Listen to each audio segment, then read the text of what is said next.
of Cabinet Secretaries.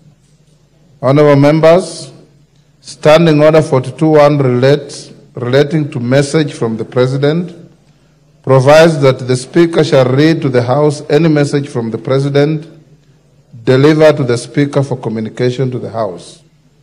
In this regard, I wish to convey to the House that I have received a message from His Excellency the President notifying the nomination of various persons for appointment to the offices of Cabinet Secretaries.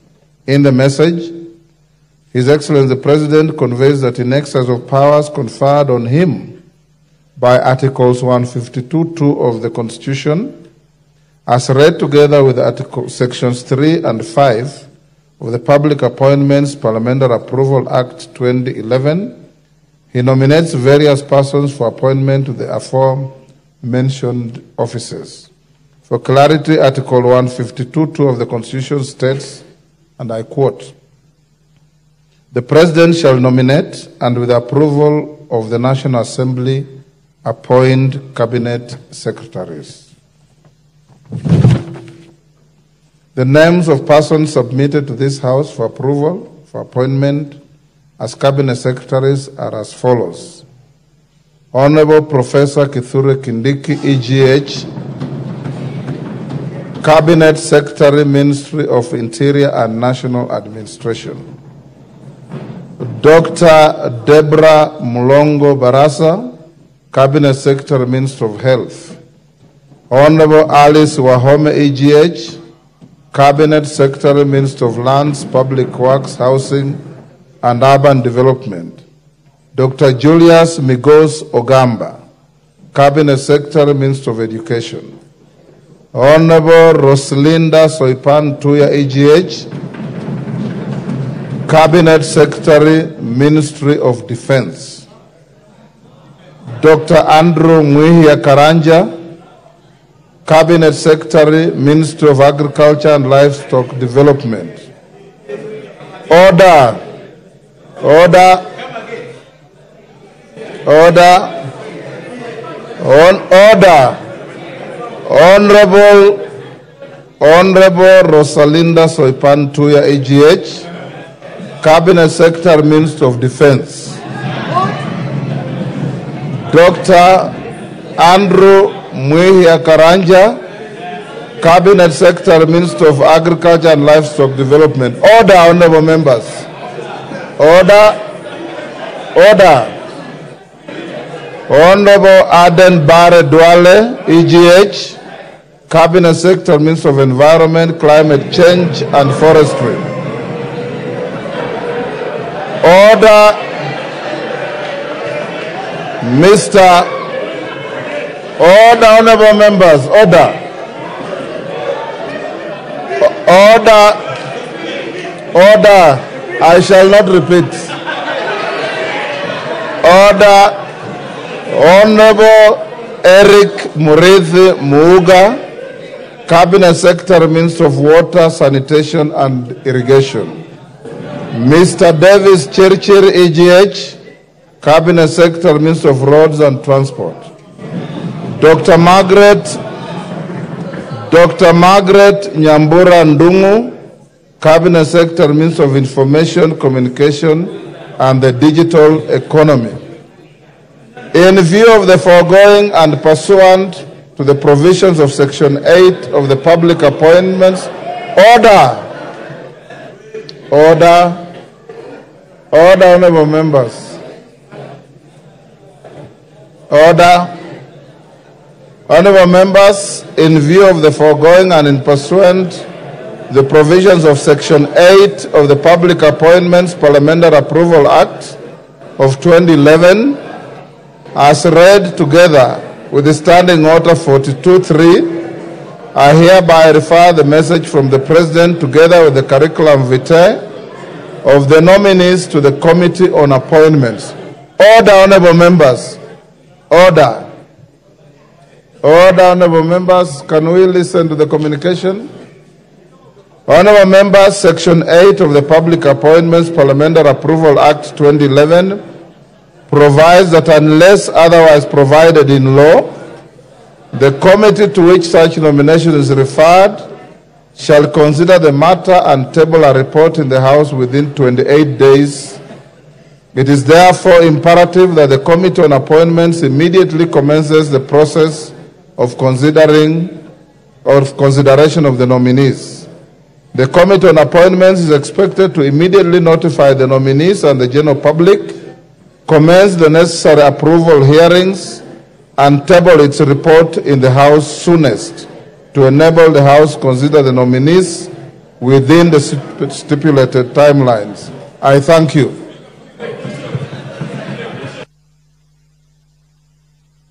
Next. No.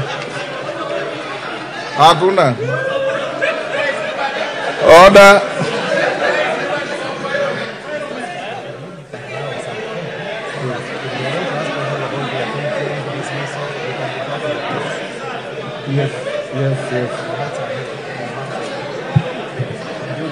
Yes, Junet, order. Order, honorable members. Junet, what is it? Huh? Yeah. Mr. Speaker. Order. Mr. Speaker. I'll come to you. Yes. Order, members. Yes, Junet. Mr. Speaker, Kaluma. Mr. Speaker, they normally say in Parliament, what you communicate is what is communicated and that is what is final. But I'm not sure whether this list is the same one, Mr. Speaker. We cannot change your records in Parliament, but we are really in doubt whether this is the real one. But we shall wait. Mr. Speaker, having said that, Mr. Speaker, I want to speak on this matter and say this. Mr. Speaker, this time and this period in Parliament, Mr. Speaker, I want to tell members, my colleagues, that vetting of this CSS is not going to be business as usual. This time, Mr. Speaker, and this time, Mr. Speaker, I repeat for the third time, if somebody is not suitable, if somebody is not capable, if somebody doesn't have the capacity, we are going to throw him out, Mr. Speaker.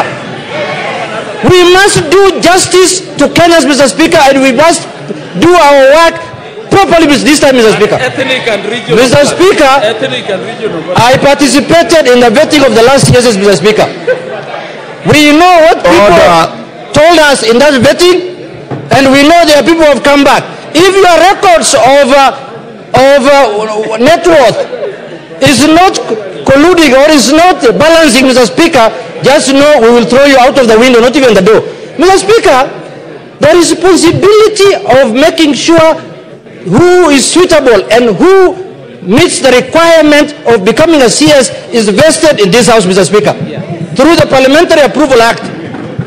Honorable Junet, I'm finishing, Mr. Speaker. You are a member of the vetting committee. Mr. Speaker, I'm concluding, Mr. Speaker. Mr. Speaker, it is this House that is going to make sure. It is this House that is going to make sure, Mr. Speaker, Kenyans get value for their money. It is this House that is going to make sure, Mr. Speaker, if you know brothers and sisters who have been nominated, if you know you don't qualify, please leave early before you come to this House. This time we will put you in front of Kenyans bare, Mr. Speaker. Bare. Naked bare, Mr. Speaker. Mr. Speaker, Kenyans are tired. And Kenyans are saying that they don't mind anybody becoming a CS. They want to have CSs in offices, but they want to have the right people who are qualified, Mr. Speaker. And we are going to do our constitutional mandate, Mr. Speaker, to make sure, especially for those who are in offices before and who have been brought back, you will see what we are going to do to you people, Mr. Speaker. With those few remarks, Mr. Speaker, I am prepared for the vetting committee tukutane na hiyo watu mundu kumundu. Thank you. Yes, Comcat. Remember, honorable members, we don't debate communication such as this. Yes, Comcat. Thank you, Mr. Speaker. Mr. Speaker, while what you've read could be contradictory to what we heard the President announce, well, I would like you, Mr. Speaker, to confirm, indeed, that what you've read is actually what was communicated by the head of state. Number two, Mr. Speaker, I have heard the Honorable Junet threatening those cabinet nominees. The Honorable Junet, Mr. Speaker, while the bar must be raised high for anyone appointed to cabinet, Mr. Speaker, or any other public position, we do not also expect that we are going, or His Excellency the President is going to appoint angels into cabinet. So, in as much as Honorable Junet is here threatening those nominees, even him, Honorable Junet, he who comes to equity must come with clean hands.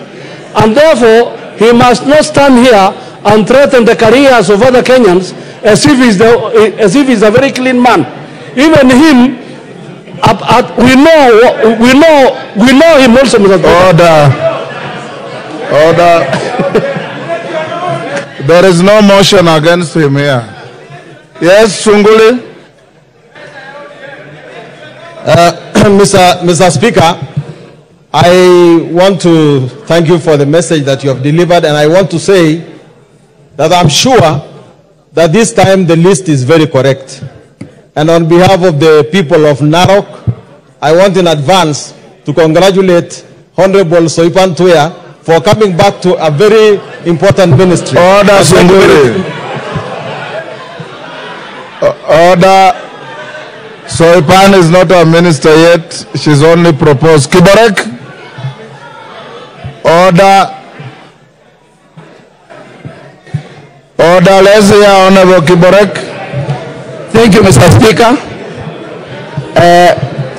I want to, Mr. Speaker, will it be in order for the House to revet those CSs who have been vetted by the same House previously? My second point, Mr. Speaker, is there is many rumors going around that there's a broad-based government, Mr. Speaker. Is there a possibility that Mbadi doesn't want to sit because maybe it will be something in the next coming days, Mr. Speaker? Maybe the arrogance has started getting to his head, Mr. Speaker. Mr. Speaker, or maybe the humility, because I know Mbadi is a very humble guy. Maybe, I don't know, or maybe Junet is an interested party, Mr. Speaker. Yes, Kibarak. Mr. Speaker, I was asking, is it in order to revet those CSs who have been vetted before, Mr. Speaker? Lastly, Mr. Speaker, in the same House and the same Parliament to revet the CSs for the second time. And thank you, Mr. Speaker. Order, Honorable Kiborek. Under the Constitution and the Public Appointments Parliamentary Approval Act, everybody, whether they were in the dismissed cabinet or not, once reappointed, must be vetted by this House. In fact, the Public Appointments Parliamentary Approval Act says the persons to be vetted include those appointed and reappointed. That is the law. So those who have been reappointed, of course, I've read in some public fora whether persons who have been reappointed after dismissal qualify to be so reappointed. Again, the answer is in the affirmative. Unless you have been dismissed for breaching Chapter 6 of the Constitution, unless you have been dismissed for violating the Constitution and being unaccountable in the management of public resources. The dismissal assigned no reasons for the dismissal, and therefore they are eligible for reappointment, and under the Public Appointments Parliamentary Approval Act, you will vet them and vote on their reappointment. Dr. Nyikal. Thank you, Mr. Speaker. Last time you nearly assaulted me on the chair because I didn't give you time to speak. Thank you to I hope now it mitigates everything. Yes.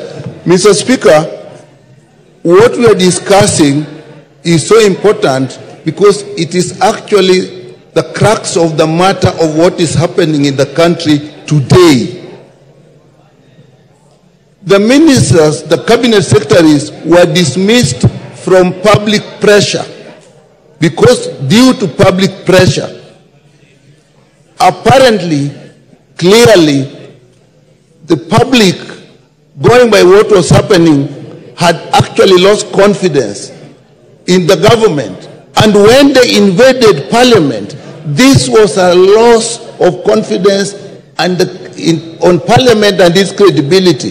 Therefore, Mr. Speaker, the process that is now reversing that must start in the most transparent way, without doubt, absolutely. Mr. Speaker, what the President announced is definitely different from what you have read to us. Mr. Speaker, at that point alone, the public will not really have confidence in what we are doing, unless probably the President came and first of all made the changes. He has the ability to do that. But what the public knows of the people we are going to vet is actually what he announced. Now, what we are going to vet now is totally different. Mr. Speaker, what the people believe, whether they are right or wrong, is important. People act from their belief. And when they were running and attacking at the National Assembly, it is arising from their deep belief that we do not represent their interest, we are not credible to them. Therefore, Mr. Speaker, I find, and you really need to clarify this, why the list you have read to us is different from what the President read. We are starting from a very weak point on that basis alone, Mr. Speaker. We really need to preserve this country, and particularly this House. The challenges are going to be bigger. Leave alone the issue that you dismiss people and then you bring them back. The question is, why did you dismiss them in the first place? But leaving that aside, Mr. Speaker, that credibility is required. We should have the same list, Mr. Speaker. Honorable Dr. Nyikal, as a House of Parliament, we are a House of record. And the record we have is a communication from the Executive Office of the President.